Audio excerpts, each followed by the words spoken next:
നിങ്ങളുടെ favourite shows ഇനി ഒരിക്കലും മിസ്സാവില്ല. ഇപ്പോൾ C5 കാണും നിങ്ങളുടെ ഫേവറേറ്റ് ഷോ തികച്ചും സൗജന്യമായി.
எனக்கு பண்றதுக்கு பரிதி இருக்கு.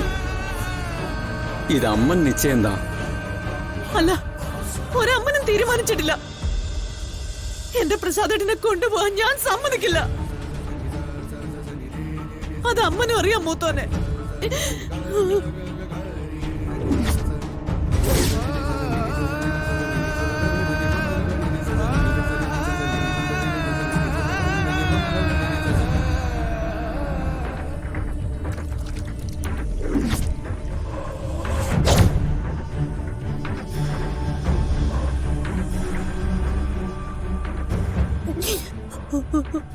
ഇതെന്നത്? അമ്മന്റെ കാരുണ്യം, അമൃതപ്രസാദം. ഓ,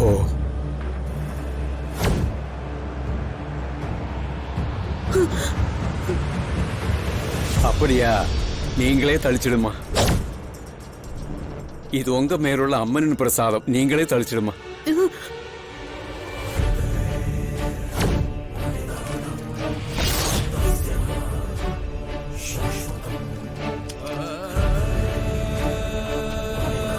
പ്രസാദേട്ടാ,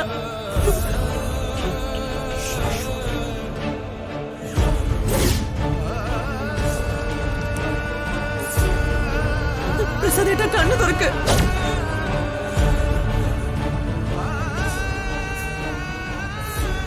പ്രസാദേട്ടാ, പ്രസാദേട്ടാ, ഞാനല്ലേ വിളിക്കുന്നേ. കണ്ണു തുറക്ക് പ്രസാദേട്ടാ. പ്രസാദേട്ടാ, കണ്ണു തുറക്ക് പ്രസാദേട്ടാ. പ്രസാദേട്ടാ, പ്രസാദേട്ടാ, ഒന്ന് നോക്കൂ പ്രസാദേട്ടാ. പ്രസാദേട്ടാ, പ്രസാദേട്ടാ, ഞാനല്ലേ വിളിക്കുന്നത്. പ്രസാദേട്ടാ, പ്രസാദേട്ടാ, കണ്ണു തുറക്ക് പ്രസാദേട്ടാ. പ്രസാദേട്ടാ,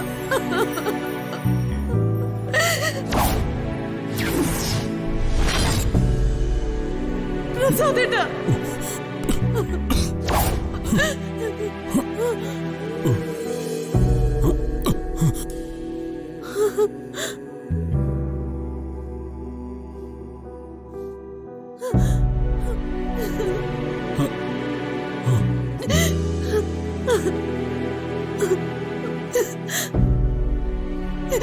എന്റെ ദേവി. പ്രസാദേട്ടാ, പ്രസാദേട്ടാ.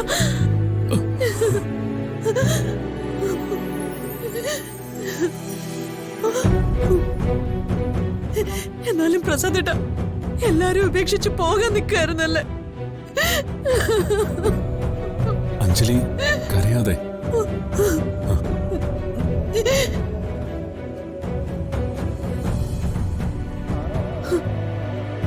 ഇവരൊക്കെ ആരാ അഞ്ജലി? ഇതാ മൂത്തോൻ.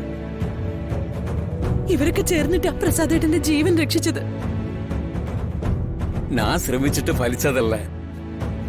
ஆனா உங்களோட மனைவி தான் எல்லாத்துக்கும் காரணம். அவங்க தான் உங்க ஜீவன் காப்பாத்தின தேவி.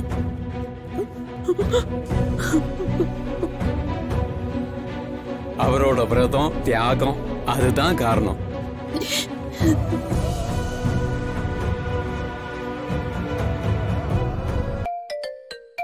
ഇയാളത് കലിപ്പ് കയറി വിളിക്കുന്ന ലക്ഷണമാണല്ലോ.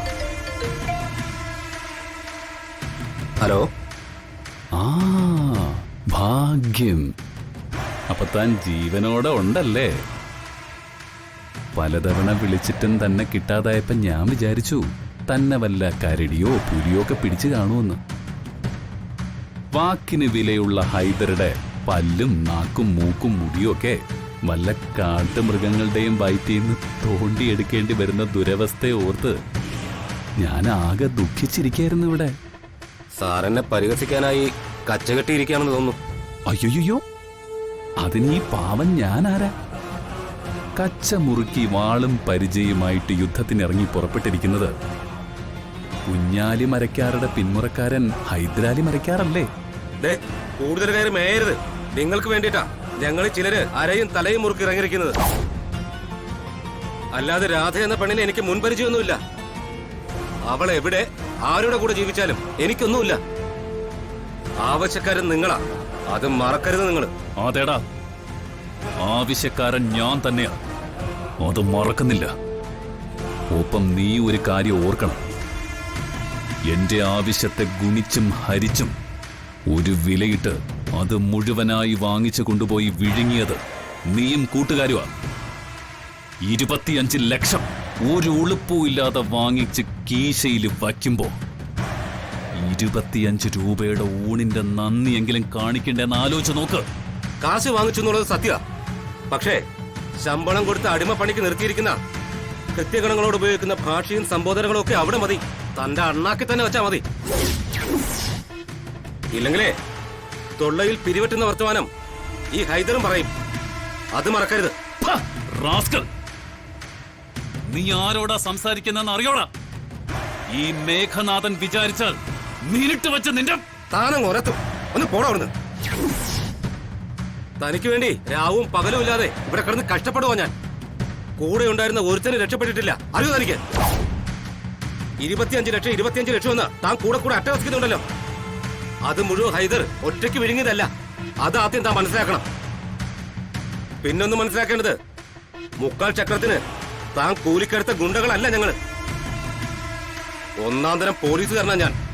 പണിയെടുക്കാൻ മാത്രമല്ല, തിരിച്ച് പണി തരാനും എനിക്ക് കഴിയും. അത് മറക്കരുത്. ഏതായാലും താൻ ഒന്ന് ഓർമ്മിച്ചോ, താൻ ഈ ഭ്രാന്തെടുത്ത് നടക്കുന്ന ഒരുമ്പെട്ടവളുണ്ടല്ലോ രാധ, അവളെ പിടിച്ചു കെട്ടി വലിച്ചഴച്ച് ഞാൻ തന്റെ കാൽ ചുവട്ടി കൊണ്ടുവന്ന് വയ്ക്കും. എന്നിട്ട് തന്റെ മുഖത്ത് നോക്കി ഞാൻ പറയും, പെണ്ണിനേക്കാളും പണത്തിനേക്കാളും ഒക്കെ ഒരാണിന് വേണ്ടത് അന്തസ്സാണെന്ന്. പ്രവൃത്തിയിൽ മാത്രമല്ല, വാക്കിലും. അപ്പൊ കാണാം, നമുക്ക് നേരിട്ട് തന്നെ കാണാം.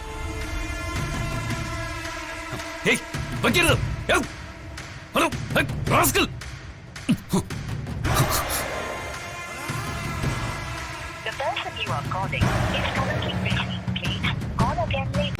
ഡൗൺലോഡ് ചെയ്യൂ C5 ആപ്പ്. കാണൂ എല്ലാ എപ്പിസോഡുകളും സൗജന്യമായി.